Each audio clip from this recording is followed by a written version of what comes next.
start. All right. Hello, everybody, and welcome to the latest episode of the Low Budget Review Show. I'm your host, Erik Smith, but I have a special guest today. Please introduce yourself. Hello, well, Dark Bleatings, I should say. I'm Kaylee from Happy Goat Horror, and I'm happy to be here. I've Yes. been looking forward to this conversation, Erik. Yeah. Well, we're here today. We're going to do a joint review. Have you got your copy ready to show off? Yeah. We're here to talk about Stephen King's You Like It Darker. I've got the American version. I've got the UK version. Yes, and you can argue in the comments about which has a better cover. Yeah, I think it's yours. See, and I as much as I like this one, I like yours. I was kind of like, why don't we have that cool cover? I know. Well, so, I think the true Stephen King nuts collect them all, and I say nuts fondly, like not as an insult, because I've seen people on Instagram that buy every book cover on release day, and I think, well, I wish I had the funds to build such a collection. I just get one. Exactly. I know people who collect comics who do the same thing. Yeah. I'll just pick my favorite cover, but I know people that need all the covers. Yeah, I used to get the Walking Dead used to do a magazine. I think it stopped about halfway through the show's runtime, and it was a really cool magazine if you were, obsessed with The Walking Dead like me, because it had all like behind the scenes and all of that stuff. And every now and then they'd release an alternative, like comic booky looking cover, and I did get a few of them, but not the entire catalog. I have a few special covers. I have the wall that I'm actually facing is covered in comic books. Cool. I have them in bags with a backing board, and then they're stuck to the wall. And quite a few of them were alternative covers that I just thought looked really cool. And I was like, all right, I'm going to put that up on the wall. Yeah, just add. Yeah, that's a cool idea. And I actually have a poster of a book cover behind me, Exorcist Falls by Jonathan Jaynes. Oh, cool. I would love to have more book cover posters. Yeah, I really want those Adam Neville covers as posters. Yeah. And I think that you can. Well, I doubt that you can buy prints for the book covers separately, but I know that you can. The cover artist does have a website for prints and paintings and stuff, but he's expensive because he's good. So yeah. I have yet to start building my Sam Araya collection, but it's the stuff of nightmares. Those covers are fantastic. Yeah, I wouldn't put them in my bedroom. I wouldn't want to look at that as the last thing I see before I fall asleep. Any of his art. I think I would. I wore I wore what I think is my most appropriate T-shirt for this discussion. Oh, that's cool. my little Cujo. Little Cujo. Which is normally a work T-shirt, but I pulled it out for this special. And for anyone who doesn't know, this is a short story collection, and it does have a Cujo tie-in story, a sequel. Yeah, that was cool. That's a spoiler. Yeah. Well, I don't think it's a spoiler, but should we? So we've been like really organized about how we're doing this, everyone. Do you want to just like sort of take it story by story? We can do that. Yes. I've got some notes. You have your notes. I'm winging it as I always do. They're just brief notes. I don't believe in notes. Yeah, my memory's bad. I won't remember otherwise. That's why I have to look at the table of contents, and hopefully your notes will remind me of what some of these stories are. But the first one, I do recall what it is. Two Talented Bastards. Yeah. Is the first story. So what are how much are we going to, we're trying to avoid spoilers. Yeah, we'll avoid spoilers. How much are we going to talk about what the story's about? We'll talk about it a little bit, but we're trying to avoid spoilers for everyone who hasn't read this yet. But I really liked this one because this is it's two guys, isn't it? Are they camping, fishing? They're in the wilderness, hunting. Yeah, hunting. Well, I was gonna say it's an author has died, and That's his right. Yeah. son has found some papers, and there were questions. There was a reporter. I mean, there's a lot of stuff going on at the beginning of it. A reporter that wants to talk to him because he sort of came out of obscurity to become this famous author, and his friend became this famous artist. And people want to know how and why. And the son, after the father dies, the son finds some papers where he reads about this hunting trip that the dad and his friend went on. Yeah, that's right. And Yeah. Oh, that's yeah, that's right. That's the framework of it. Yeah. Um, I really loved it because the characters were I don't want to say like old school Stephen King characters, but do you know what I mean? Like when like back in the first 20 years of his writing career, I still like his characters now, but these felt like they'd fit at home in like his 80s work or something to me. sure. Yeah. He's always great with characters though. It was see, I don't know if this oh, I was gonna say something. I saw an article about this story yesterday Yeah. that compared it to an earlier work of his. I Hmm. guess that's all I'm gonna say, because if I say what the earlier work was, then it might spoil the story. I know which one it yeah, I know which one it is, and I won't say either. But But yeah. I have not read that, so I can't Oh. make that comparison. Um, I do have it somewhere. I think I can see it right over there. Um, yeah, I enjoyed this. I enjoyed the characters. I enjoyed the framing device and the way he tells the story, the way everything unfolds. Hmm. I thought was pretty interesting. Yeah, it's it's just like a good old weird story that you could I mean, it's kind of like definitive in what it actually is, so it doesn't like leave you wondering like what Right, happened. But it does open up like you could write like a whole bunch more stories. Like, well, there is the Stephen King multiverse anyway, so I feel like they're all yeah. connected anyway. But yeah, I feel like he could do a whole bunch of stories with this kind of like idea. And it does, the way it's set up, it could have been one. There's a type of story that it seemed to be leaning towards, Yeah, but then it turns out, again, hopefully this doesn't spoil things, but it's not that. It's yeah, not what we expect it to be, I yeah. think. You expect it to zig, and then it zags. Exactly. It zags a bit more. I find I've said this before in my reviews of short story collections. I find it difficult to talk about them and avoid spoilers, because it's just you don't have that much to talk about in a little short story. Yeah, that's I find it difficult to review short stories because I always try to avoid spoilers completely if I can, and it's so with a short it is way harder to do that than with a novel. Yes, Would, with the sorry, I don't know we're doing story by story, but I just have to say like I think that this collection is the best collection that he's written in years. Not that I've disliked other collections, but I just think that this is one of the stronger ones he's done. I have not read, well, aside from If It Bleeds, Yeah. which would that be more of a four novella collection? I guess, yeah, you'd put that in the same category as like Four Past Midnight or something, wouldn't you? Because they're longer. Well, aside from that, I don't think I've read a short story collection since Skeleton Crew, Night Shift.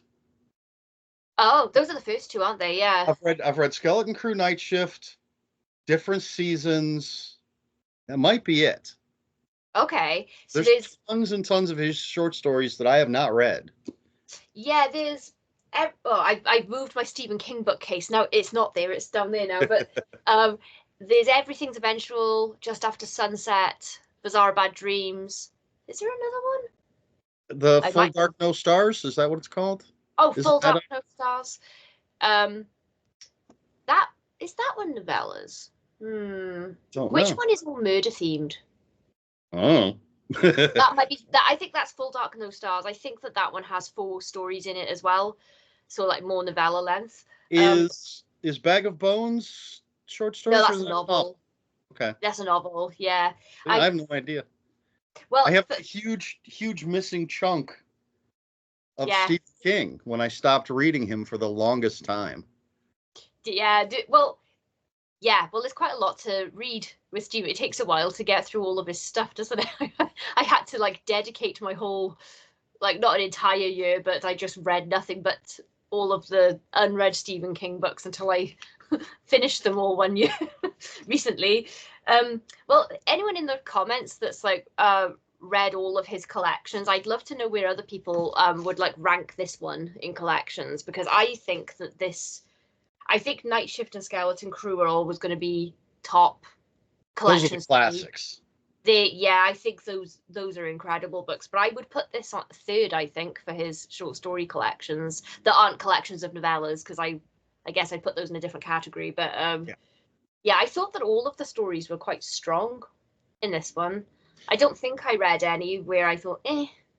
Well, I believe I said this to you, but for the viewers that haven't heard this, as I was reading it and I got to the fourth story, Mhm. which we'll get more specific a little later, but as I was reading the fourth story, I thought to myself, he's really going to have to tank every other story in this book for me not to give it 5 stars. Yeah, yeah, And I gave it 5 stars, so he obviously did not tank it. yeah. It's I just, yeah.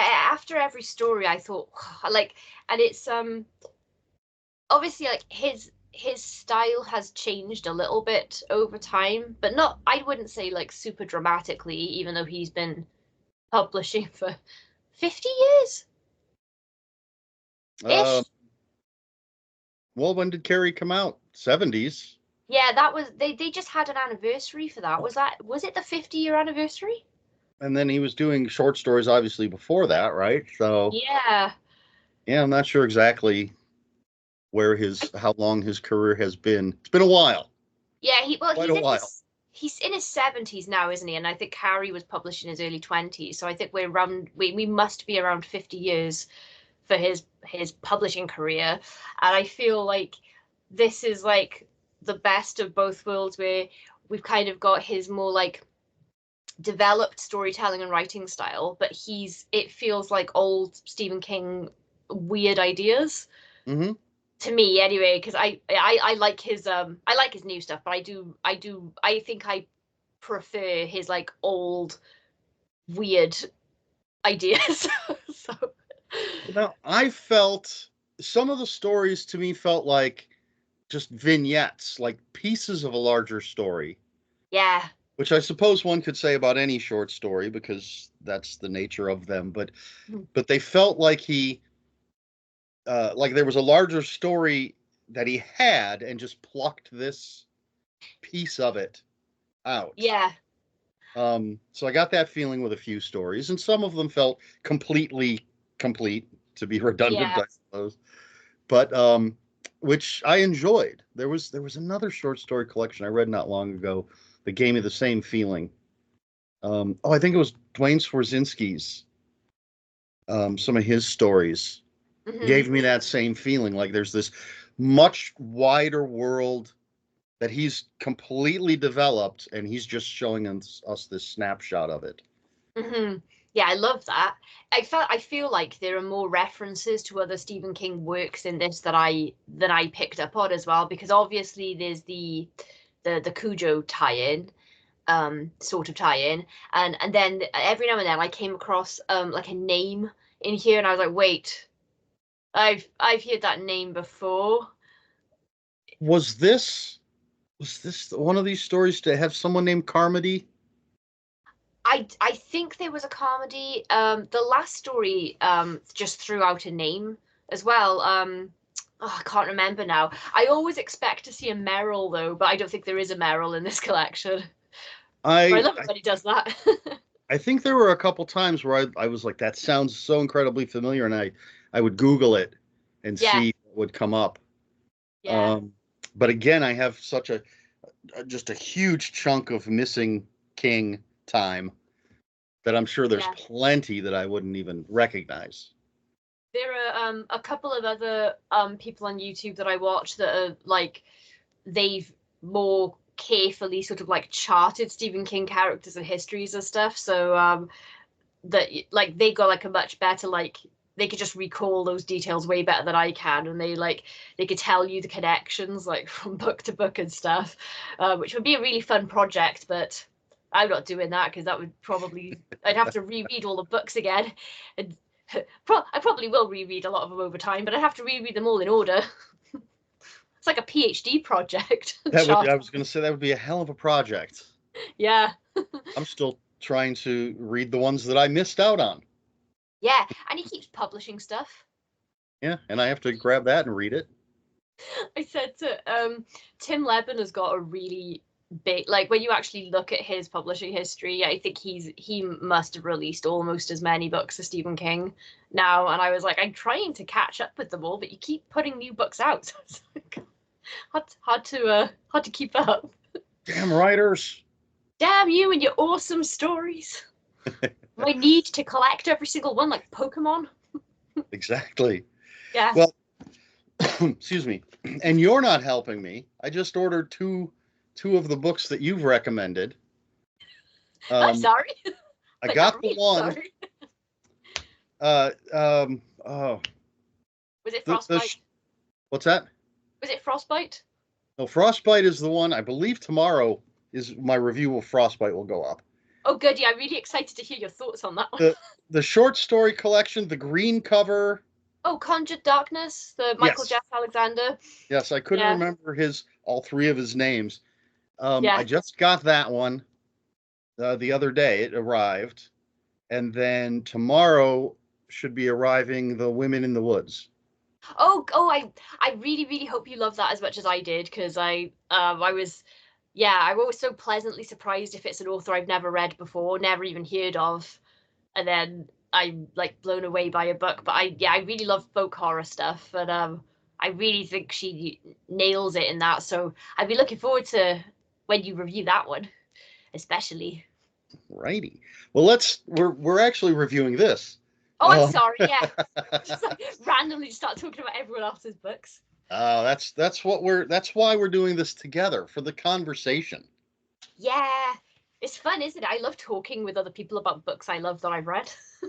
Absolutely. We could just go off on a tangent and talk about All the Fiends of Hell.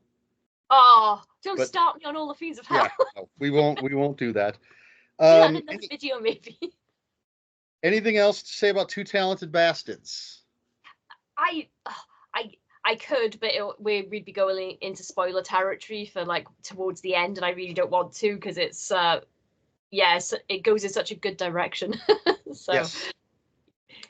Well, all right. Well, sorry, go on. Did you have anything in your little notes that we didn't cover for this story? No, I just summarized the stories in my notes so that when I write my review later on, I don't forget. But I think I wrote weird but uplifting. This story. Yeah. Well, the next story, I am going to have to hear your notes. The Fifth Step. Okay. Wait a minute. All of a sudden, it just hit me. I remember what it was now. But please, your notes.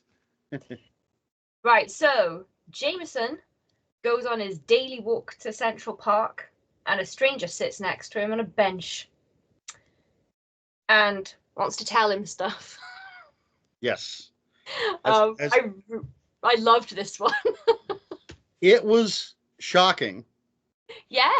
So the fifth step, of course, this guy sits down next to Jameson, and basically it's a support group kind of thing. Yeah. I'm going through the steps, and I have to do the fifth step. Yeah.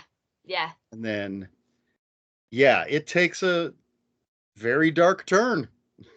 Yeah, I thought that this, because Stephen King writes so many like people being people stories, like with their flaws and all of that. So I thought it was just going to be like not a horror story. I thought it was going to be just like a story about a conversation on a bench. Yeah. So I was really surprised, like the last page and a half. I was like, what? And it's pretty short, isn't it? Yeah, it's one of the shortest in the book. It's I think it's like 10 pages, if that. About 10 pages. Starts on Yeah. page 61 and ends on 70. Yeah. Yeah. Yeah, it Yeah. did. It had that feeling of, oh, here's just people. Yeah, and I like those stories, but I got way too relaxed, comfortable. No, you don't want to do that. You don't want to No. do that. I And oh, go on. No, go on. oh, I was just gonna say this is one that's really tough to say anything about. Hmm. Because we've given you the basic premise, and anything else is going to be a spoiler. Yeah. Yeah. It's too short to and like the key thing to talk about would be the ending, but I absolutely don't want to do that because it'll ruin the it's the ending is so much fun just because I wasn't even trying to work out where it was going to go as I was reading along because I wasn't really paying attention to the story length. I didn't know when I started the story that it was like 10 pages long. So I was just settling in with it. One of the things I like when reading is when there's something revelatory or shocking that's incredibly subtle Hmm. and just sort of dropped in. And I feel that there's a line in here, a bit that does that, where you're just, again, we're reading along, it's just two people talking, and then one of them says something, and you could just skim over it and not even, and then you stop and go, holy shit, is that Yeah. just, did that? Yeah, it's like a reading double take. Yes. It's like someone's walking you through a park or something, and they're like, "Oh, and over here we have trees, and then we water the grass over there. There's a dead body there, and then there are birds over in this." And you're like, "Whoa, wait, Wait, hang go on." back. Go, what was Yeah, that last one? The yeah, grass? The part where I was talking about the grass? Yeah.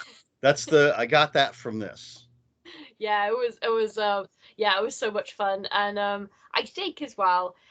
I started writing an article the other day, but it was just turning into a big rant, and I ditched it now. But you know, like this idea that a lot of people say about like Stephen King can't do endings, and I personally think that that's absolute crap because I just think that when there's been a bad ending, usually people are talking about the movie adaptation, and sometimes on some ideas are better on the page than they are on screen anyway.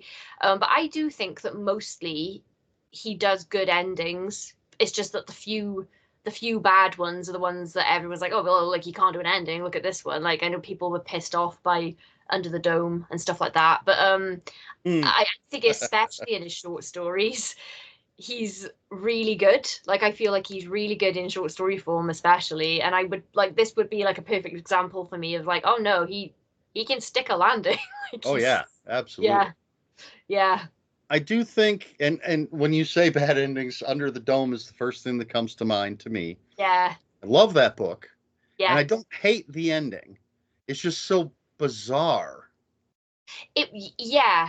I and it's I love weird yeah. tonally, I think. Yeah, I for me, for anyone who hasn't read Under the Dome, I would say so.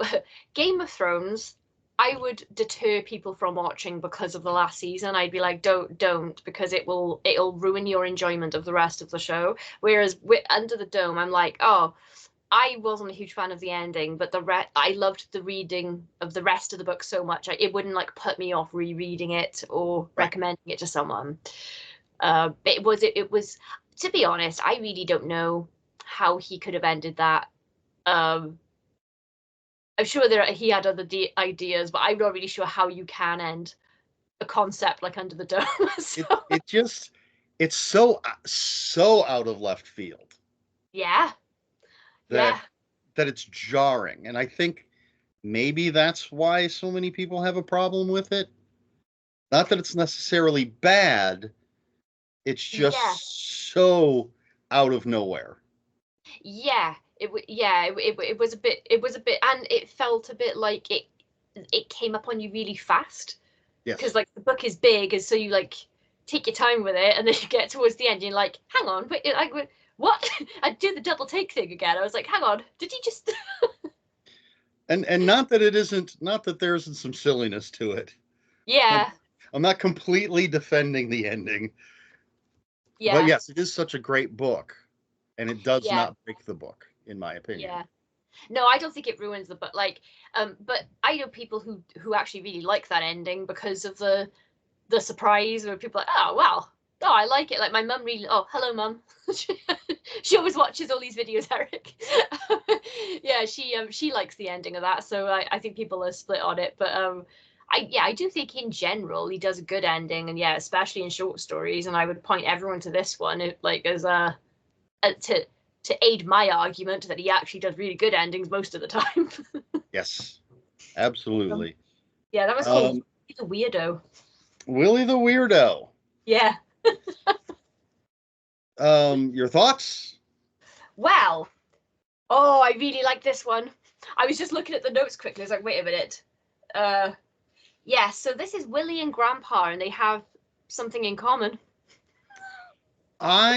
It made me think of another Stephen King story, but I don't want to say what that story is because that could be a little spoilery. But the relationship between Willie and Grandpa put me in mind of another Stephen King story where a younger person and an older person have a relationship. Me too. I know which one you. Yeah. But it certainly went in a direction that I was not expecting. Again, Yeah. the ending. That was a short one as well, wasn't it? That wasn't a very long one for A little the. over 10 pages. Yeah, yeah. That one was a bit like a just like a punch in the face, but like the good kind that you want when you read. Yeah, it was. I guess it was the characters and the internal monologue thing for me for that one because I was like really invested, but that one I was a bit like that one made me a bit twitchy while I was reading it because I was like, oh, I have bad feeling. Well, in this one, we have Willie and his sister, his mom and dad, and then his grandpa lives with them. Yeah. And so we get, and the family, except maybe grandpa, or, they call Willie a weirdo. And mom's like, oh, Yeah. don't say that. But yeah, he is kind of strange. And, we get these interesting conversations at the dinner table and the interesting conversations between like mom and the sister when they're doing the dishes. Mm-hmm. And we're getting some indications that, yeah, Willie is kind of weird and grandpa's actually kind of weird too. Mm-hmm. Mm-hmm. But yeah, definitely did not go where I was expecting it to go. No, and like initially, I, in my opinion, I was a weird kid. I, like when I look, because like I can still remember like how my brain ticked over like thoughts I had when I was a kid, and very often I just felt very like I am an alien, and nobody. I feel different. I don't fit in, is how I always felt. And so whenever I read a character that they're being framed as a weirdo, and like other people are saying they're weird, I usually like really identify with those characters, and so like my sympathies go straight with them. And then and then yeah, like a page later, I was like, ooh, I don't know actually. Don't want to identify with this character.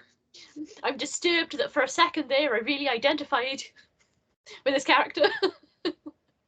I didn't have these hobbies, I gotta say. Not, Yes. I was just reading a lot, just a quite bookwormish type. I wasn't doing any of this. No. This book. Yeah, No, and then not you get at all. to yeah, and then when you get to like grandpa and you realize that they like what they have in common, I was like, oh no. But yeah, you could do a whole world of story to that. That could have been like a novel on its own, that idea, I think. Although I guess, like you say, it is similar relationship to a different novel he wrote. So I guess maybe he did branch out on it decades ago, really. Yes. Yes. Where would you rank this one in the whole book? Ooh. I didn't think about that. I mean, I Yeah, do know my favorite. Um I think it's probably up there yeah, in the top half, I would say. yeah, I think so for me too. Um there's a couple, just looking at a couple of these titles, I'm like, I don't remember exactly what these stories were. There's a couple of them you're gonna have to remind me. Yeah, that's between the two of us. We got it. Don't worry. But yeah, I'd say probably because of the characters and the ending, what goes on. Yeah, I'd say top half. Yeah, I thought this collection had lots of like surprising elements in stories. I think maybe that's why it reminded me of one of his older collections, because a lot of his old short horrors, they'd have like a punch at the end. And then his newer I say newer, still from like 30 years ago or something, but he was branching more into um exploring people a bit more. I think, rather than having like a horror concept and rolling with that, if that makes any sense. So this felt like a return to like, yeah, after those first few stories, I was like, I don't know what I'm getting for the rest of this book now. Because I always think I know where things are going, and then yeah, those, especially those like really short ones. Yeah, I would put that in the top half for me as well, I think. Yeah, I mean, I may end up putting all of these in the top half. So Yeah, that's why it's hard to rank Stephen King stories. but the next one is one of the longer ones. Yeah, it's like a novella length, isn't it? It is not as long as Rattlesnakes, I don't think. Oh Uh, yeah, yeah. maybe. I don't know. I can't do math in my head this quickly.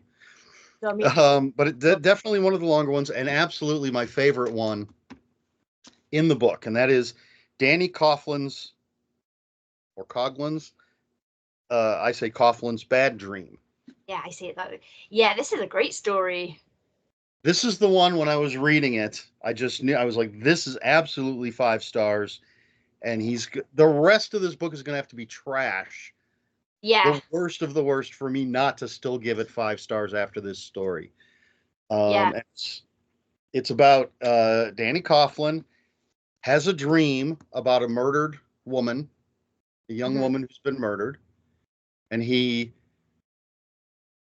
goes to where the dream took place and finds the dead body, and then Yeah, it's that's the first few pages.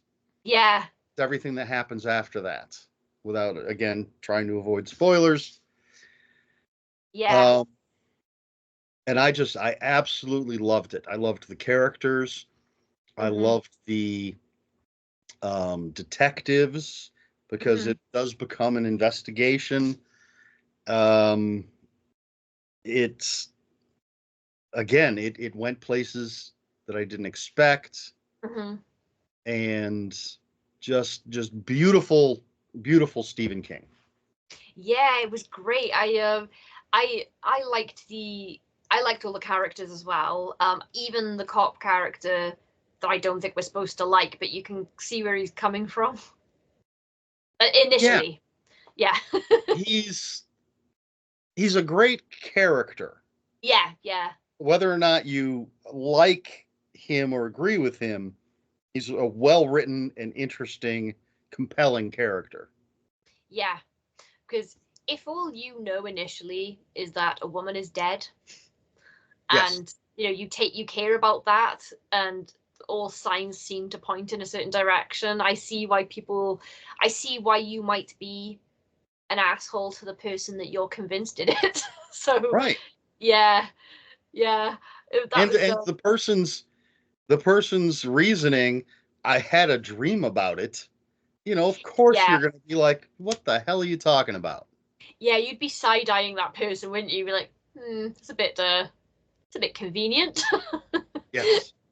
um yeah, it's that one to me was like, I really love stories that get me wondering, like, how would I have dealt with this? Like, if I had a dream and I went there and found a body, would I report it? Would I report it anonymously, or would I just be like, oh, and then I was like, oh, I was in my head going, why didn't he just say that he happened to be there and saw it?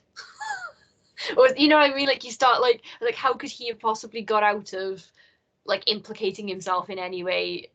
But then he's Yeah, got to explain why he was there in the first yeah, place. Yeah. It's not like it was a national park or something. It's behind Yeah. this abandoned gas station. What were you doing there, pal? I just You know? just like to ride around looking for abandoned gas stations. Yes. Yeah. Um, but yeah, it just and I had asked you once you had read it, um, what you felt about the cop because you notoriously uh have issues with the depiction of mental health in books. Yeah, well, I do you know, I don't think I thought about it that much as I was reading it, like the mental health aspect, because um it read as true to me for that character. So yeah, I do it's just something if anyone is unfamiliar with me in Eric's audience, I do gripe a lot about horror stories that use mental health, just usually because I don't like mental health as a villain, if that makes sense. So only because some some people use it as a bit of a lazy horror shortcut, That's as like a, crutch. yeah, as like a storytelling device rather than approaching it with any sort of integrity or honesty. And I've read more insulting depictions of people with mental health problems than, oh, we're going to have a look at this particular issue. But yeah, I suppose when it's done well, I don't think about it because I didn't really think about it in terms of the character here, because it felt like the natural road. Yes. Um, yeah, I And know. what seems to start out as just sort of a tick, a Yeah, character tick, yeah. uh, Oh yeah, that was great. progresses. Yeah. Um, it's so yeah, that yeah, I loved that. I forgot about that take until you said about it, but that was just such a cool little idea, like detail about the character.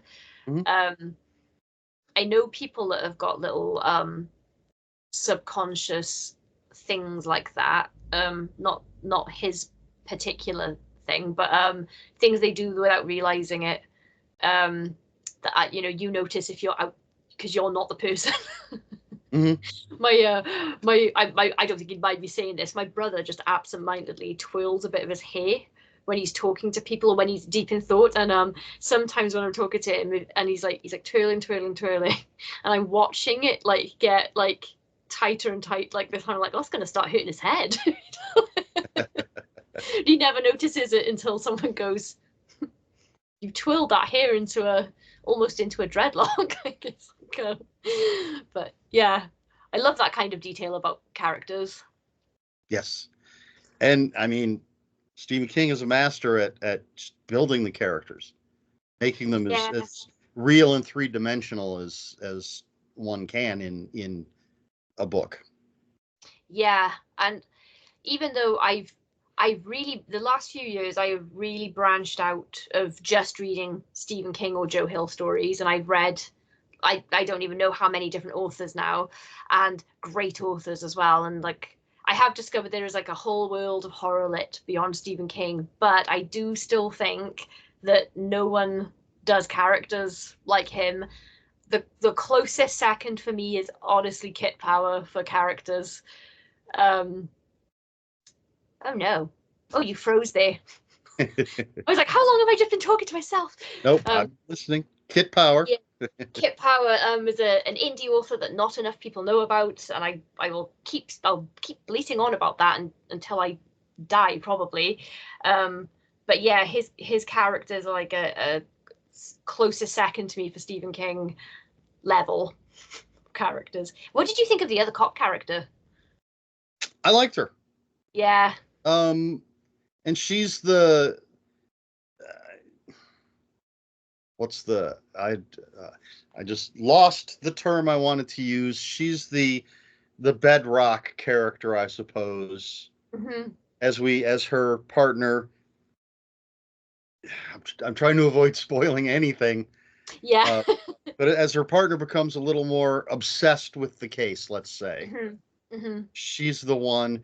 She wants to see justice done, hmm, but she's also perhaps a little more open-minded and a little less tunnel visioned yeah, than her yeah. partner. And we get a lot of character stuff with her.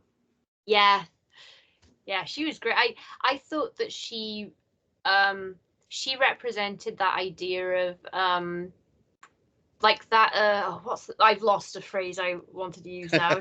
The like the cognitive dissonance of like when you know what reality is, but then something shows you, oh, actually Right. this something, and like that thing that I know that a lot of people I think it gets brought up all the time, that term, when you're talking about like religious people who really struggle with they know reality or their own morals or something, and then there's like something that contradicts it in the Bible or something like that, and people really struggle with like marrying the two things together because they're opposites. And I felt like she represented like the average person in this scenario that would just be like, I don't know. Logic and reality tells me that that cannot be true, but you know, Yes, but there seems evidence to is be leading that way. something else is telling me. Yeah, yeah, and like resisting with the evidence is actually pointing, because it just doesn't sound like something you could never go into a court and be like, well, Right. I believe this because of this. Like, it's, yeah, um, I agree with you that this, like, I don't know if it's my favorite story in here, but they're also good. So it's not because there's anything lacking from this story. It's just I'm finding I don't know which one my favorite is. It's absolutely my favorite. It's in the top half. It's in the top half, yeah. Definitely in the top half. Um yeah, I didn't think it I don't think it bogged down. It was just I think it was Stephen King at his peak. Yeah, yeah. It's such yeah. It's a great story, and I do love it when he does a collection and he just throws a novella in there. Yeah. Here you go. Have a longer piece of fiction to enjoy for a bit. Um, yeah, that was a great story. And then we follow on to a shorter one again. Yes. Finn. This one This you're might, gonna have to absolutely remind me of what this is. I actually think that this might be my favorite one. Okay. And I've realized this story made me realize that I probably got my storytelling style from Stephen King, because this is darkly humorous and it's about a guy, Finn, that has the worst luck in the world. Stuff just happens, like it's just a series of unlucky things just happens to him. Yes. Okay. he's he's mistaken for someone else. And unfortunately for him, Yes. the person he's mistaken for is in some shit. It's very, very funny. Very yeah, it's a story that's hard to categorize, Yeah, I think. It's not yeah. horror, it's He misadventure. Yeah, it's the stuff, the unfortunate series of events for this guy are like outrageously unfortunate. Like, this is like more than bad luck. This is like the stuff of nightmares for most people. I'm sorry if you can hear that noise. My my cat is stuck between the window and the blinds. She Is she that she's is worked it out. that Sorry. Loki? Oh no, that's Whirly. Ah, Loki's usually present when I do a video for some reason, but he's elsewhere today.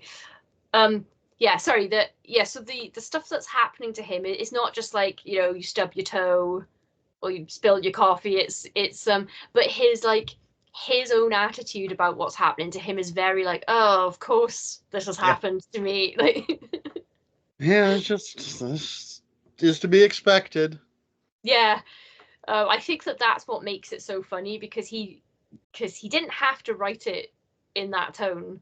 Like, if he wanted to, he could have done it more like a straight up like disaster, like if with a character with a different mindset.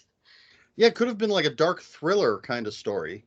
Yeah, Um, especially with the antagonist that we have, yeah, who was really fascinating.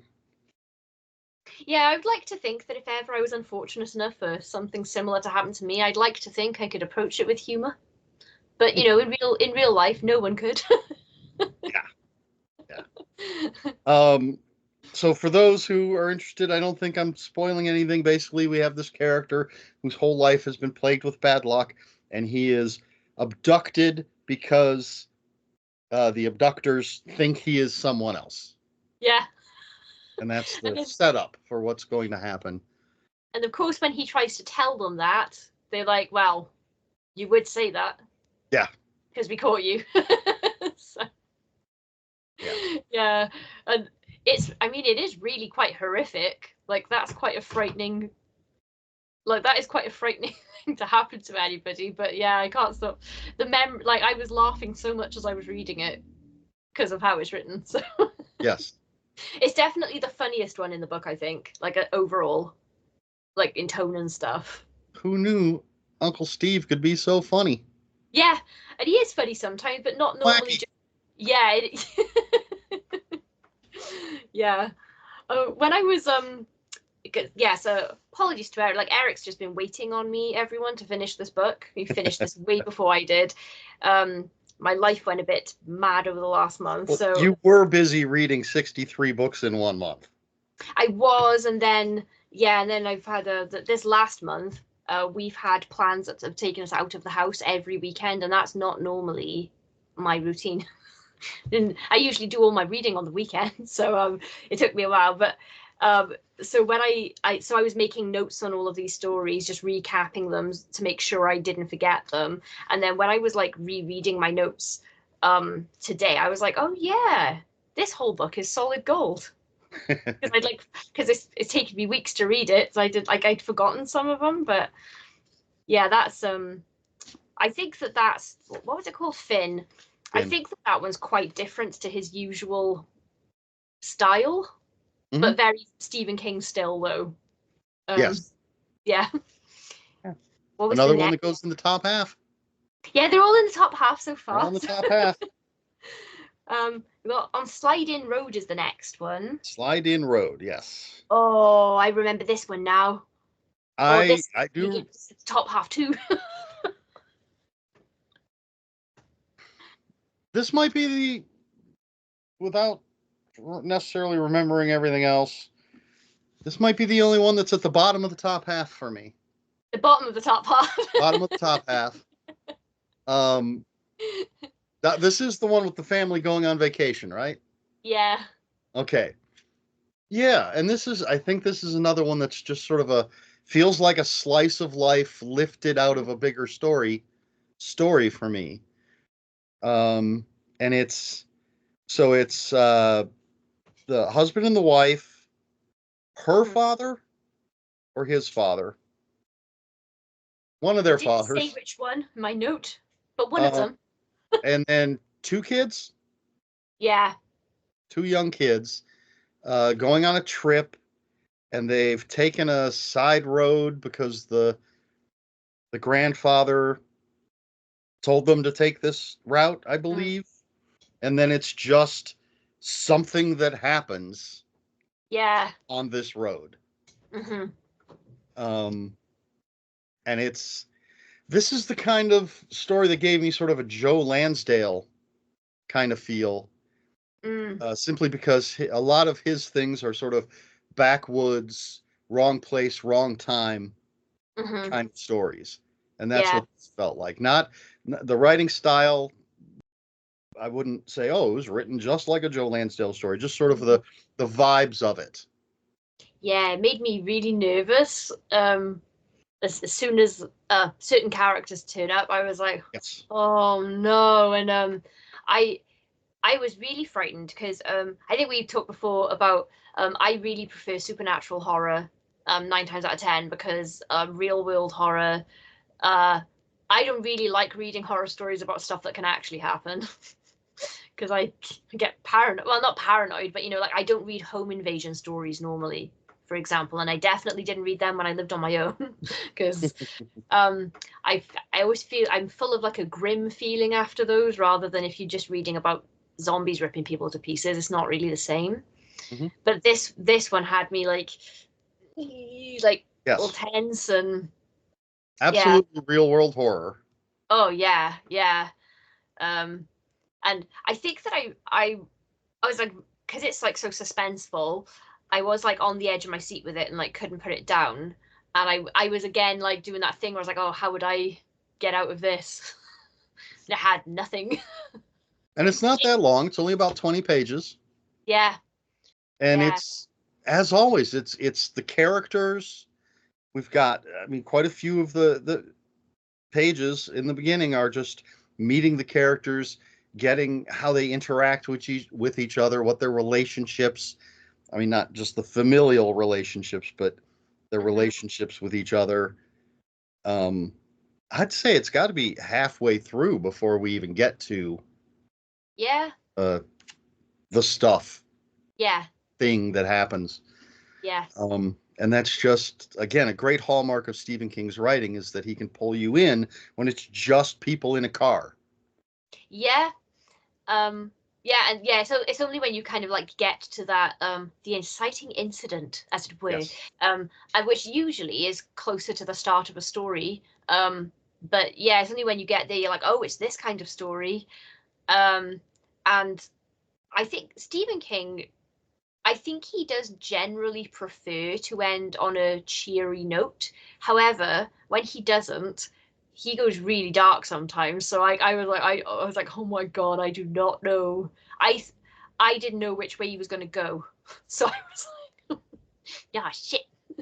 Well, I was thinking with the beginning of the story, he has stories where roads go to unexpected places, Hmm. stories with roads and a supernatural element. Hmm.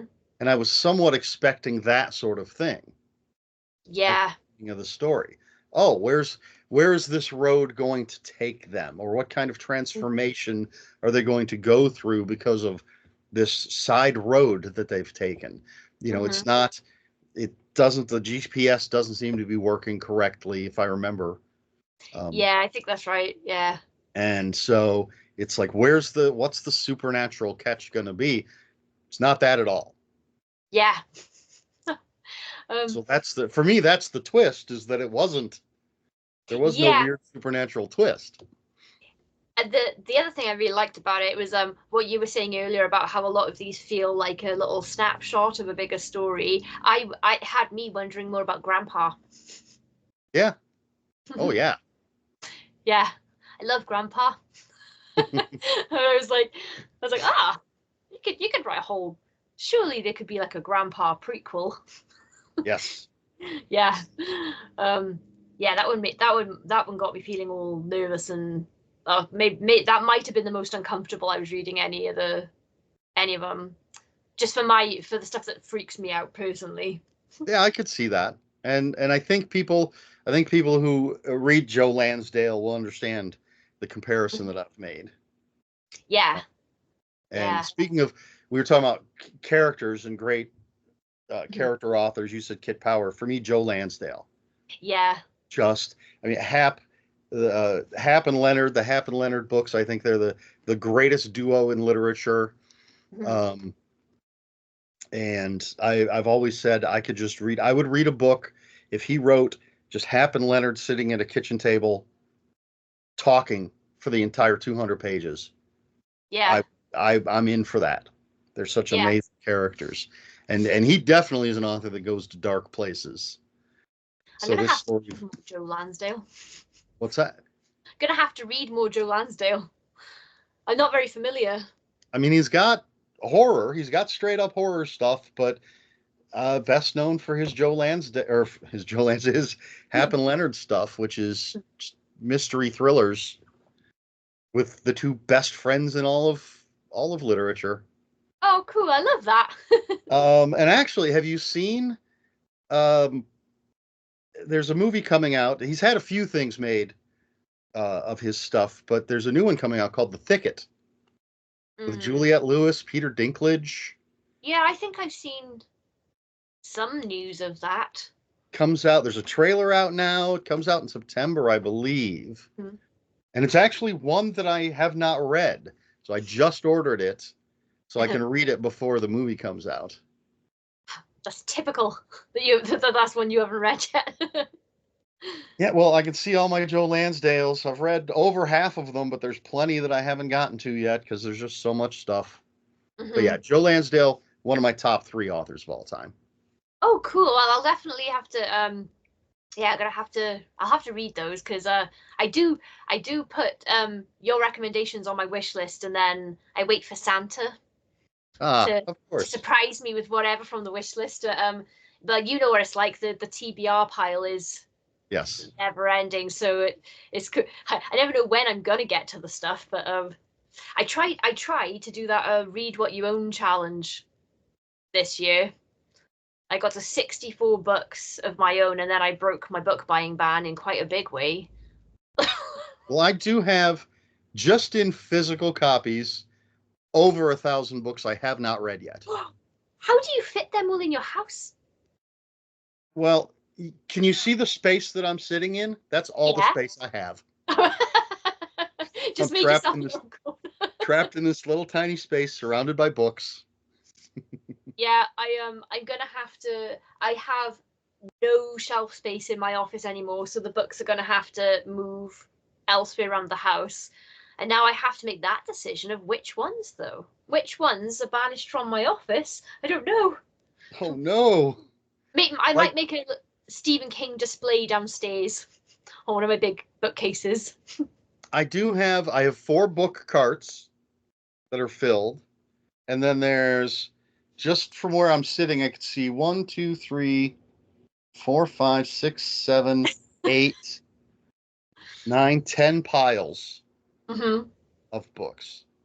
And in a very special spot for now, my Dark Tower box set that I finally bought. Ooh, I fancy. got my tax return. I got a nice fancy Dark Tower box set. Haven't read it. Well, I've read the first book, but Mm-hmm. that was when it first came out. Well, it was a while back then. Yes. Oh, but Um, you haven't. Sorry, my husband's sneaking in to hand me a cup of tea.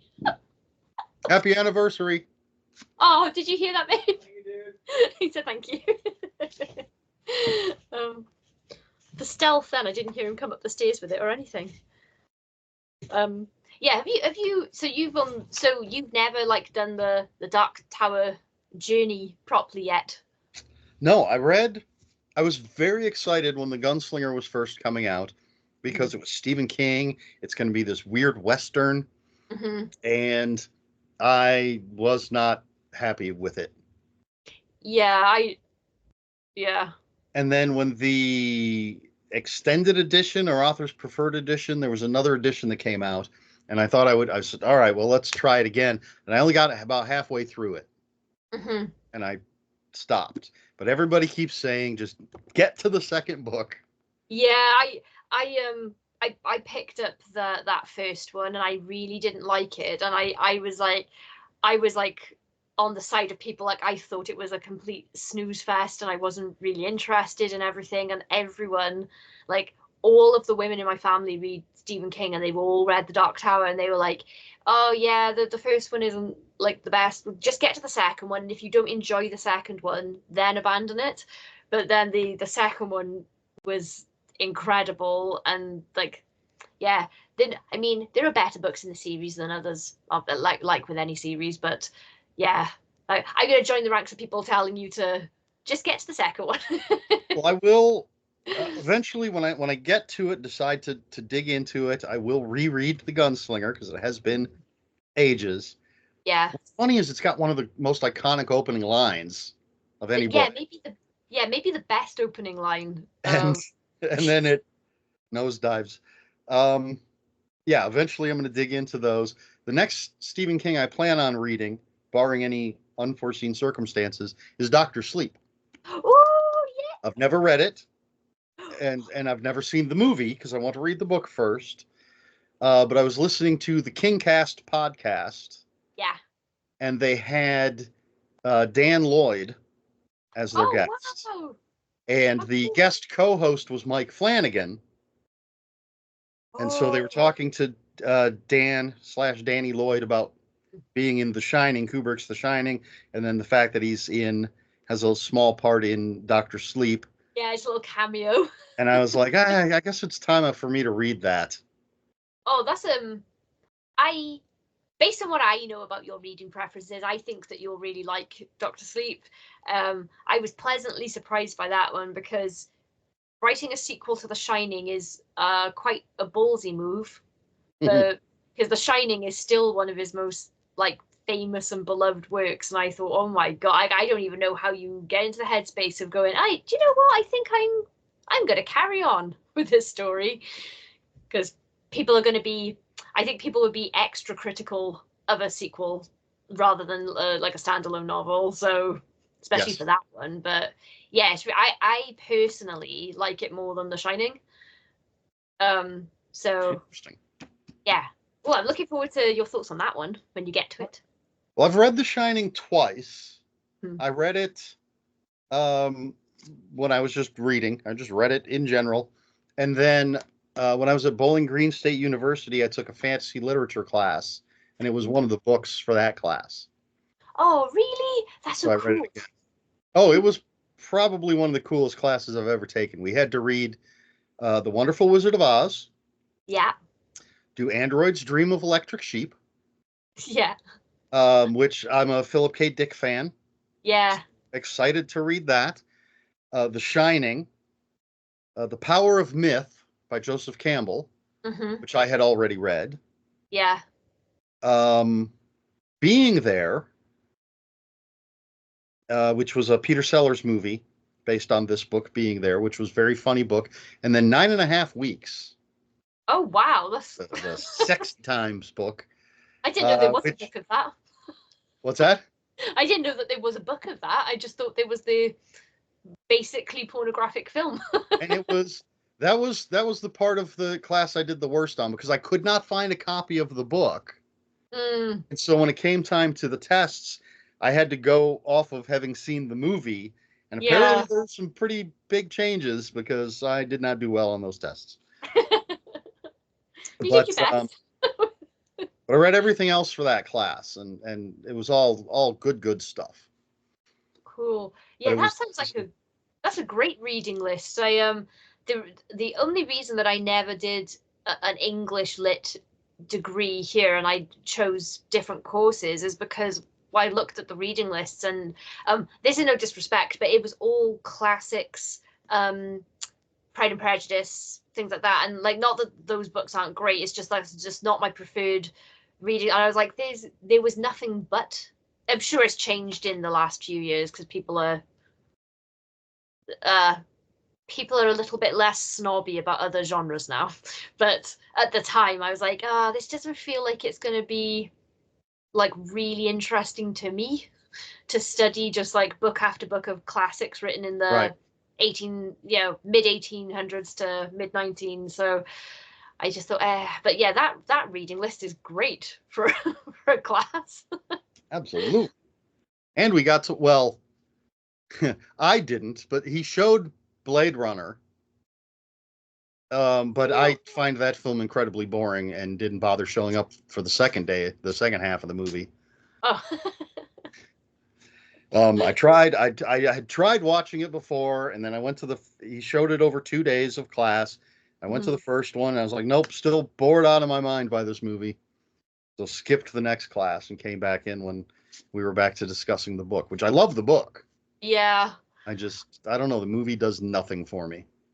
So hard if you have to study something that you're not only not interested in, but it bores you to death. Because I think we spent a long. I had a film class, and our test was on Citizen Kane, and I do acknowledge everything it did for the film industry, and do think he was a genius. But the actual story of that film, I was like, I see why this is a film they show to people on filmmaking classes and writing classes and stuff, but oh my god, it's not my cup of tea, and we spent months on that. I've Jesus. taken a few film classes. When I was at the local community college, I took a film class, and we watched like some pretty good stuff. Mhm. But the teacher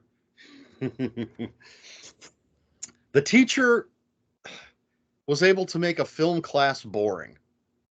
a Oh, wow. contemporary film class at that. Nice guy, but yeah, somehow just a very boring teacher.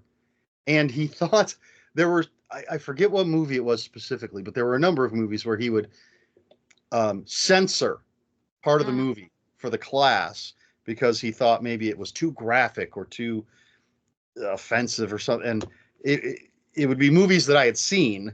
And I'm like, really? You think this is a 1980s, has grown up on slasher films and all this, and you think this little scene from this plain old movie is too...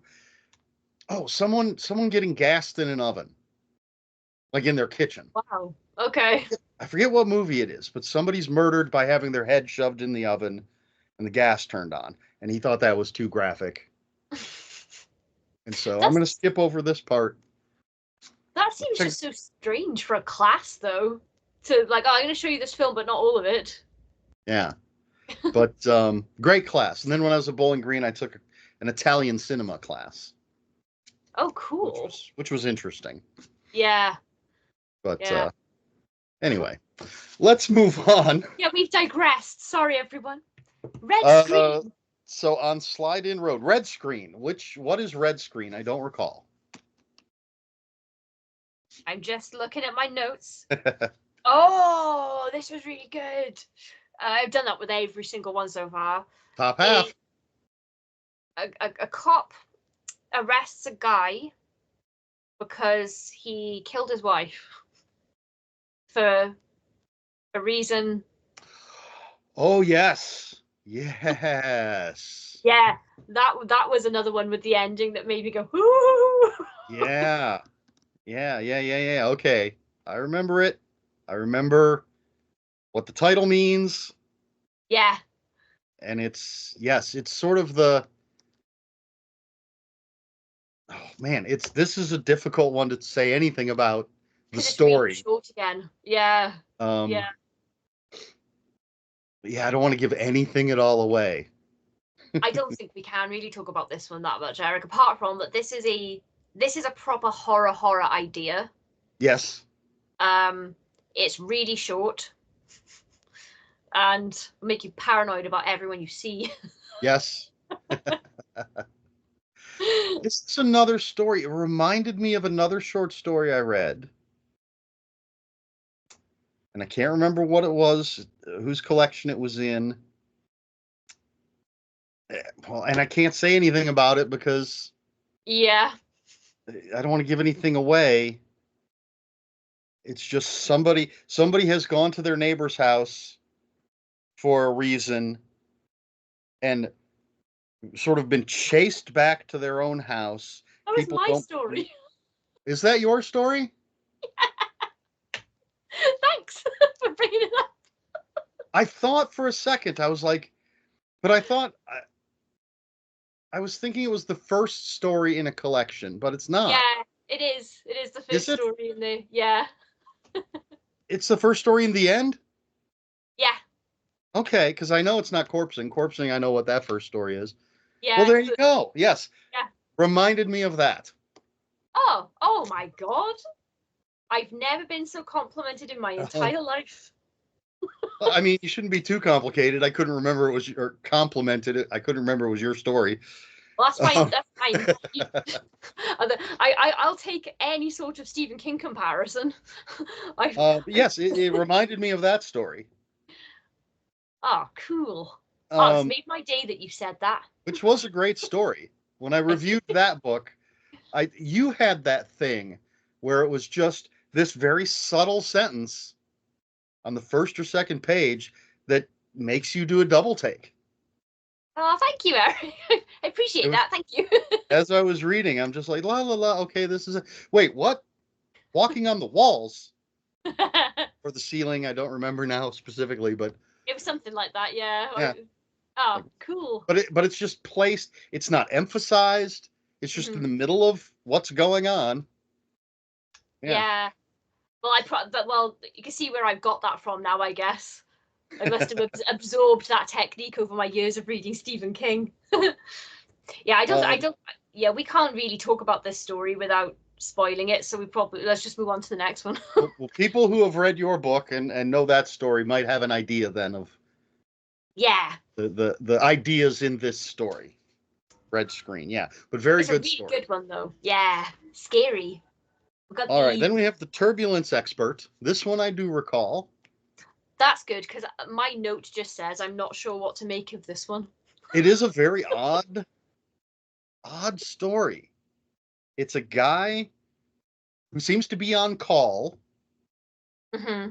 to this mysterious agency, and he goes on an airplane and somehow keeps it from crashing when it would have crashed if he wasn't there. Mm-hmm. Yeah. I guess. I don't know. It is difficult to try to explain it without giving anything away, but that's the gist of it, Yeah. essentially. I guess maybe for me then this is the only one so far that would be in the bottom half because I don't think I had many thoughts on it and I'm struggling to remember beyond what you just said. I'm struggling to remember it. For me, I like this kind of story because it supposes this sort of secret world that Mm-hmm. the average person doesn't know about. And I like these stories of people who are doing things we don't know about that are keeping the world safe and normal and whatever. I feel like Clive Barker had at least one story that sort Mm. of had this sort of same kind of theme. But it's basically without this guy, without this organization, there would be hundreds more plane crashes in the world than there are. Mm-hmm. Mm-hmm. Oh Essentially, yeah, that's right. Yeah. Yeah. I remember it now. Yeah. yes. And It's so yeah, it's it's a cool idea. yeah, it's him going on the plane, meeting his seatmates, and what happens, what he does, which isn't actually much. It's not like he's some action hero that does something that saves the plane from the lightning strike or something. Mm-hmm. It's very subtle, but it does save the plane. Nobody knows that he's done this. They Mm-hmm. just think, okay, we made it through the turbulence. But Yeah. so I like that sort of secret world within our world kind of thing. Yeah, that reminds me a little bit of the show Supernatural. Hmm. Like, the Winchesters just going around and no one knows like anything is going on. And they did have an episode on a plane where demons had been bringing planes down and they were on the Yep. plane trying to figure out who the demon was. I think that was probably season one. I was going to say that's either season 1 or 2, and I think it's 1. Yeah. Yeah. I remember they're trying to figure it out quietly, but then of course it gets dramatic to like in Yes, the of third course. act. But yeah, that's made me But want to this, watch it again now. I think this is more subtle than that Yeah, because yeah. it's not Gremlins Hmm. and it's not a demon. Spoilers, Yeah, people. It's not. Is it a spoiler if you say what's not in the story? yeah. As long as you don't eliminate everything. But yeah, I could see the comparison between that and the Supernatural episode. Um, but yeah, I would still keep it in the top half Yeah. for me. Just But then it's sometimes a story simply because it fits into one's preferences, you give it a little leeway. yeah, yeah. It's like, but that's always the fun thing about talking to fellow Stephen King fans because we've all got different favorite and least favorite stories, and you can just talk forever about Stephen King books, really. Although you and I do have the same favorite story Yeah, we do. of all of all Yeah, his stuff. but I think it's a lot of people's favorite story. And I am talking not book, but story. Yeah, story. Yeah. Oh, yeah. It's just the best. Because your favorite book, I only gave 4 stars. Oh, really? Okay. Yeah. Yeah, I do. I do. Well, I did find it very hard when I ranked my Stephen King books a couple of years ago. That was very hard, and I've changed my mind about Yeah. the ranking order of most. I'm going to re-rank them soon. Well, I And just got read it for the yeah. first time earlier this year. Hmm. And yeah, 4 stars. Maybe like I think maybe your favorites have got stuff to do with like when you read them, because Oh, I absolutely. I wonder if my favorite short story collections would be different if I hadn't read Night Shift and Skeleton Crew, like back when I did, when I was like just really getting into horror. Maybe I'd Yeah. prefer other collections if I read them at a different time or something. I don't know. Well, I think, and you've probably heard this story multiple times. I know my regular viewers have heard this, but Pet Cemetery Hmm. used to call it for decades. I would tell people it was the second most boring book I'd ever read. And I just reread it last year or the year before, and now it's in my top 5 Stephen King books. I absolutely loved it. Yeah, it's funny, isn't it? I do that with films as well. I remember the first time I watched Midsummer, I really didn't like it, but that was because it was it was Ari Aster did Hereditary and then Midsummer, and because Hereditary was so dark, like looking and everything, I thought the Midsummer like that was quite contrast, and I was like, oh, it's a bit sunshiny for me, and then I went back to it like 6 months later, and now I've watched it like 1,000 times. I loved it, and I was like, why didn't I like it the first time? I haven't seen it yet.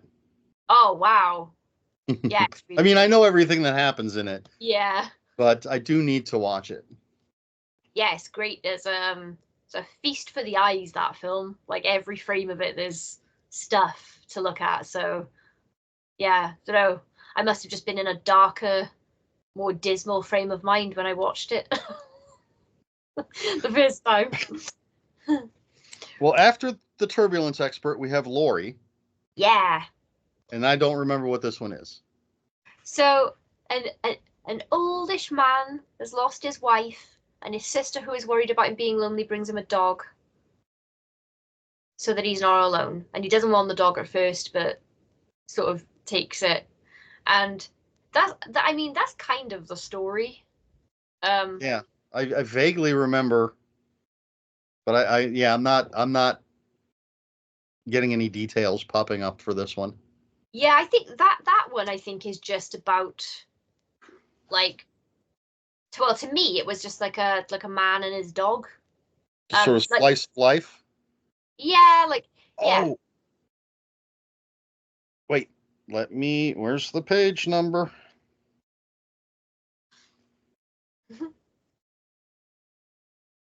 Is it the one with the alligator? Yeah, yeah, yeah, yeah. Okay, that's what it is. There we go. Shiny.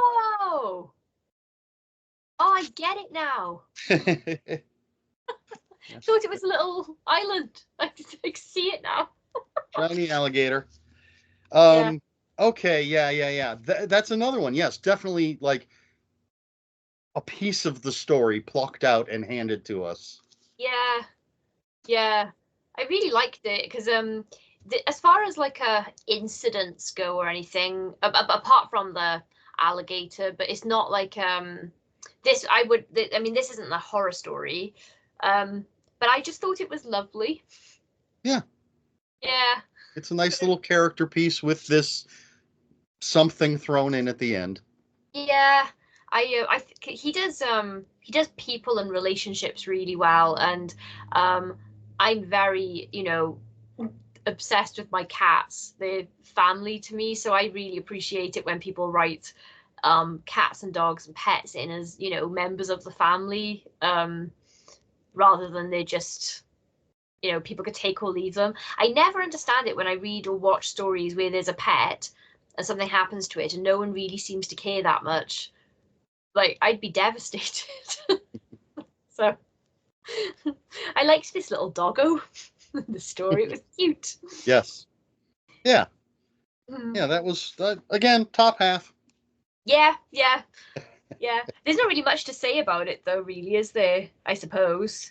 No, not really. Without spoiling the thing Yeah, that happens, because other than that, it's just about him and the dog and yeah, his golden years.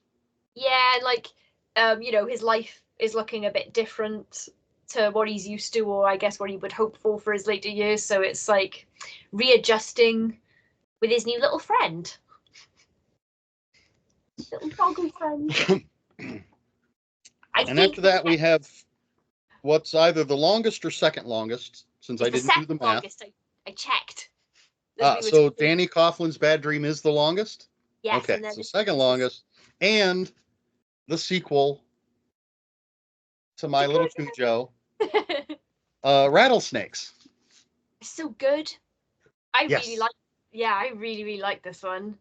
Now, on the one hand, I was disappointed because I wanted just a story about rattlesnakes killing people left and right, because that's my preferred subgenre. Mm-hmm. You know, I just want killer animals. Yeah. A story where we're introduced to, 10 or 15 people, just to have them all die because of rattlesnakes attacking would have been great. And that's not what this is. Yeah. But it is a fantastic story. So it's, I don't remember character names in this case, but it's the father from Cujo. Yeah. Who we don't see in Cujo really much. Right. Because he had to go off and take care of that problem. Yeah. From work. And can we spoil the end of the book Cujo? For those who haven't read it? I'll just say the end of the book is different than the end of the movie. Oh, yeah. And so this is definitely sequel to the book, because the events and the ending of that book play a big part in where he is in his life at this point. Mm-hmm. And so he's down in Florida, staying at a friend's place for the summer because of some things that have happened in his life. And he meets this eccentric woman who pushes a stroller for twins that just has sets of clothes, and she acts as if her twins are still with her. Yeah. They have died. And it goes on from there. I don't think I'm giving anything away. Yeah. And if you show your cover represents this story. Oh, yeah. Yeah. Oh, yeah, so it does. Yeah. Although, I mean, I don't know why that's not a stroller, but yeah. Just a couple of beach chairs.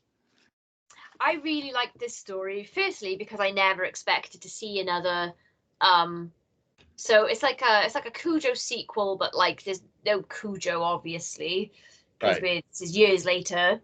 And I really liked that we got a piece of life from a character that's, barely touched on in Cujo, so we get to follow somebody else and like how they were affected by the stuff in Cujo.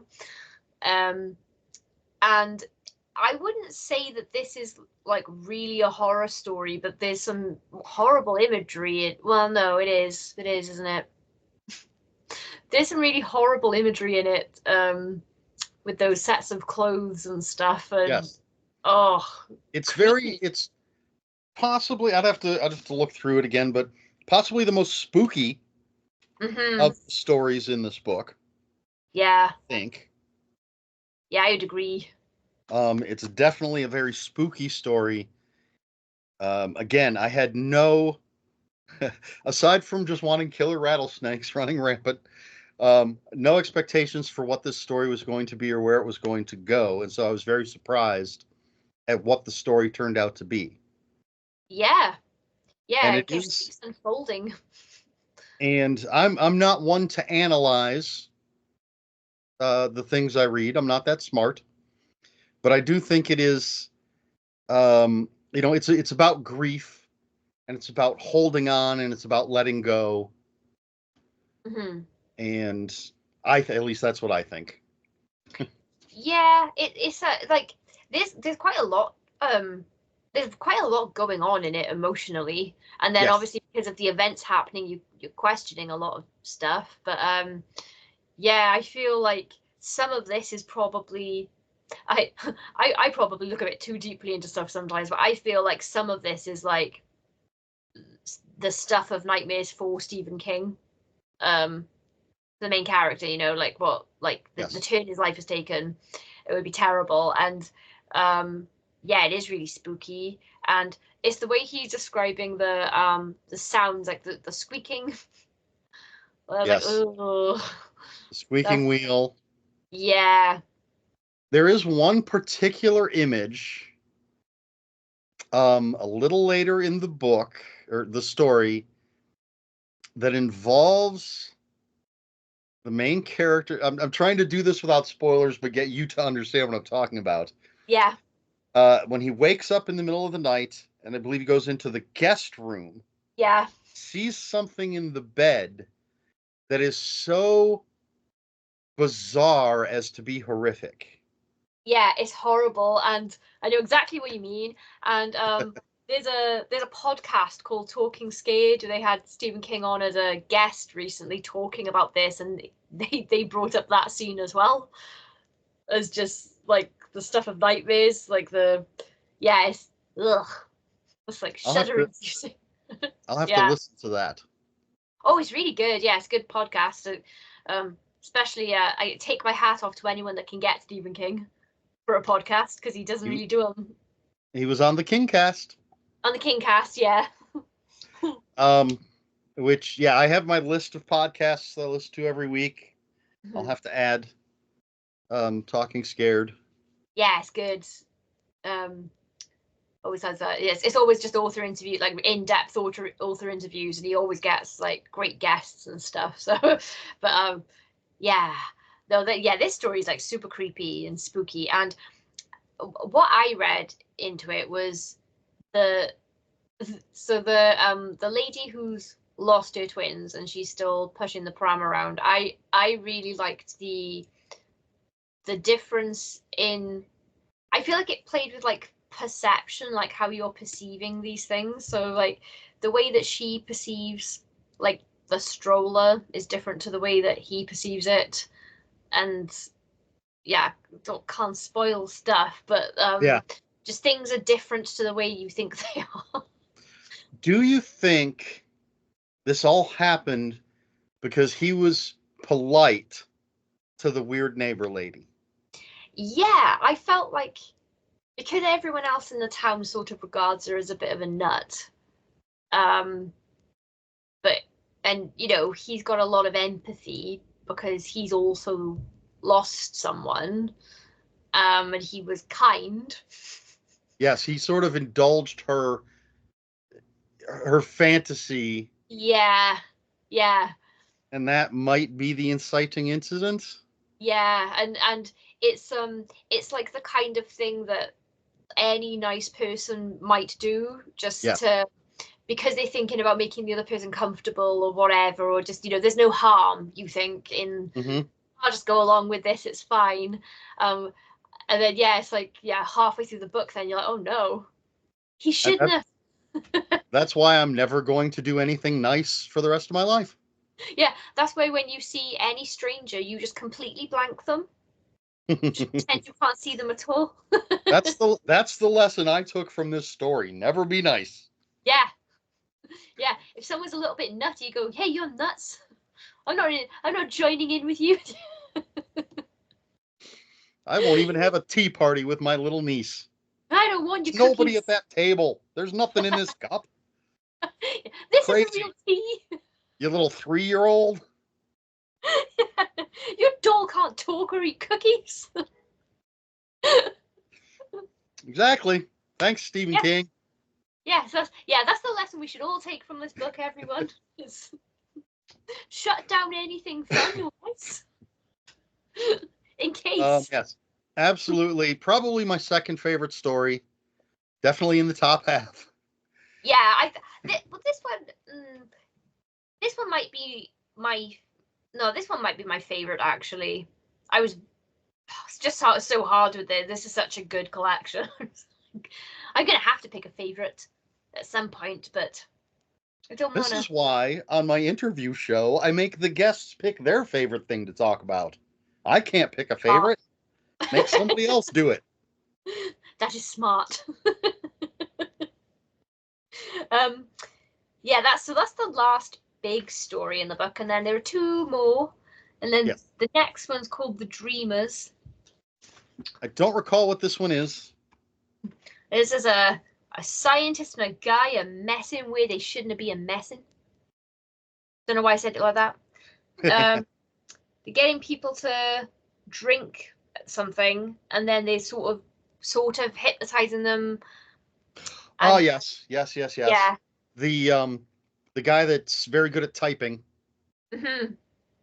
Yes. Yeah.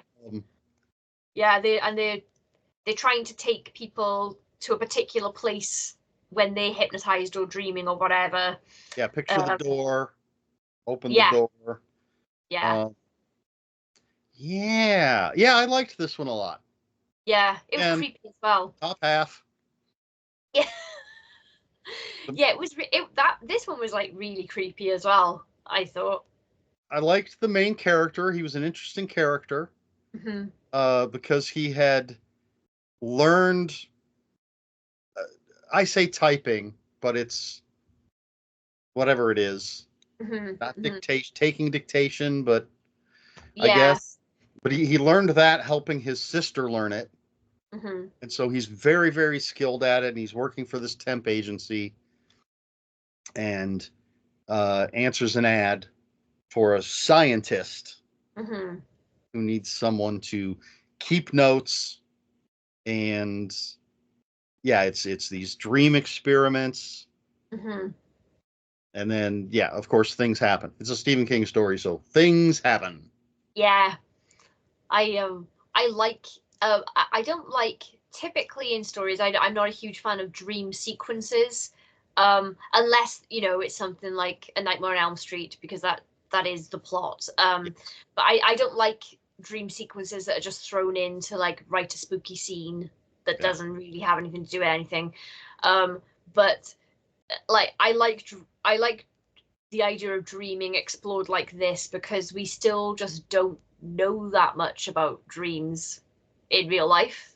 right. So there's lots of scope for, what they mean or what can be done or whatever. And we do have weird things in real life, like lucid dreaming, night terrors, like Yes. freakish things that, yeah. Um, so yeah, I thought this one was really creepy. Yeah. And it goes again, it goes into places, unexpected places. Yeah, yeah, Top yeah. half, definitely. You don't have anything in the bottom half. Um, and then the last one is The Answer Man, and this is one of my favorites. Yes, The Answer Man is great. I don't need any refresher on that one. Yeah, Uh, what is The Answer Man about? it's about a guy who randomly sees the Answer Man, and he's like I don't think it's a spoiler to say he's like a being that can answer any question you ask, including things about the future. Um, and obviously the guy doesn't believe this is legit initially, but then he asks him some questions and realizes the guy is legit. And then he sees him again one day. And I thought this one opened up like a whole scope of like, how much would you want to know? Does knowing things help? Right. And it has a very Ray Bradbury feel to me. Mm, Um, yeah, this guy, he's sort of at a crossroads at the beginning, trying to hmm. make a big decision. Yeah. And he's a lawyer, and he's Hmm. basically trying to decide between joining the family firm, I believe it's the family firm, Mm, or starting his own practice in this little town. yeah. And he runs into the just on the side of the road Yeah. booth with the answer man. And Yeah. he encounters him 3 times throughout the story. I don't think that's a spoiler to say. Yeah. Um, and so we basically have this man's entire life story. Hmm. And yeah, it's a matter of what questions you ask, what you do with the answers, Hmm. what certain answers might mean. Mm-hmm. Because of there's one, the second time he meets him, there's Mm-hmm. one question in particular. Yeah. He gets an answer and he doesn't know what it means. And there are a number of interpretations. There are points where he's like, oh, it could just be because of this. It could Yeah. just be because of this. Yeah, I really, really enjoyed this one. It was such a it's like a thought-provoking story, because I was also wondering then about what people make the decisions based on, because if because he's at a crossroads at the beginning, like he said, and it's like, would he have taken that route if he didn't already know the answer to like how it was going to pan out?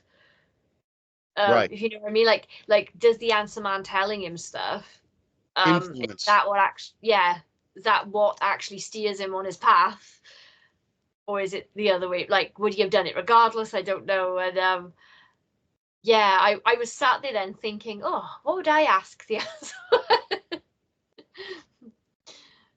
Hmm. But the answer man won't give answers to like, should I do this questions. Right. So yeah, I thought that was interesting as well, that there's like it's a stipulation about the Yeah. kind of thing we'll answer. And his prices keep going up. Yeah, it's inflation for you, that is. Inflation. Yeah. It's that American economy. British economy as well. They're pricing us out of life, Eric. Very, yeah, very Bradbury-esque in my opinion. Would have fit well in, I think, something like Different Seasons Mm-hmm. or one of those other collections. But yeah, really, really, really good. Really, again, just great characters Mm-hmm. and with a little, it's not over the top supernatural. It's just that sprinkle Yeah, of magic. it like straddles the border, because it's like very much set in the real world, but with this little mystical element. But also, like, if he'd been talking to the answer man and a guy on a unicycle had gone past going, something wicked this way comes, you wouldn't be Yeah. surprised. Like, it would, like, you could, like, yeah, if again, this is another one, like, if he expanded it, you could put it in either, you could go full, like, weird fantasy with it, or keep it, like, kind of feeling as it is. It was really Yes, cool. absolutely. Yeah, really. Again, top half, Yeah, top quarter. Won't yeah. even Well, top quarter. so the general feeling about this book is everything's in the top half of the stories then? Yeah, I think so. Yeah, Some, I think this is one of the best books he's put out in years, and I've liked a lot of his, like, there's a couple of books I haven't liked as much, but I've liked most of the stuff he's released. So it's like, yeah, I don't mean like, oh, everything's been rubbish, but this is a good book. It's just, I think that this is elevated. Like, yeah, I really enjoyed it. And it's got like a bit of mix of everything, because he's, in more recent years, he's done a bit more with like detective characters, and you got a little bit of that in there, and then more of a, I think there's more of an equal real world versus supernatural aspect. He rooted a lot of it in real world, didn't he? And then just like had a little touch of something otherworldly in it.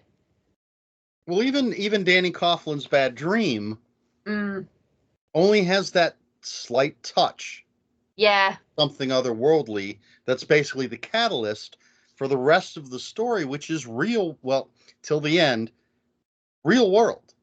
yeah, The murder yeah, mystery and a cop obsessed with solving this crime yeah, and the suspect. And yeah, again, it's a just a sprinkling yeah. of the other world. But yeah, but it feels like it could belong in like the universe of The Shining. Like he could just have a touch of like The Shine or Yeah, something. yeah. Yeah, He has a yeah, low midichlorian count, so he's not as strong as Danny. Yeah, just a teeny tiny, like, yeah, a little bit. I'm ashamed of myself for saying that. We just let it go. It's fine. Ignore it as we do the prequels. Uh, Yeah. Yeah. Well, overall, I really love this book. I think, especially if you're already a Stephen King fan, it's a really good read. It wouldn't be a bad place to start if you haven't read any King, I think, I agree. because I don't think there's I anything weak in there. No, not at all. And I have occasionally broken the laws of mathematics by giving books 6 out of 5 stars. Yeah. So I have no problem with putting every story in this book in the top half of the Yeah. stories in this book. Yeah, I'm comfortable with it. It's really hard to rank them because like almost every story, like as we got to it and I was like refreshed myself real quick, I was like, oh yeah, that was an amazing story. That might be my favorite. So yeah, really hard to put them in any sort of order. Yeah.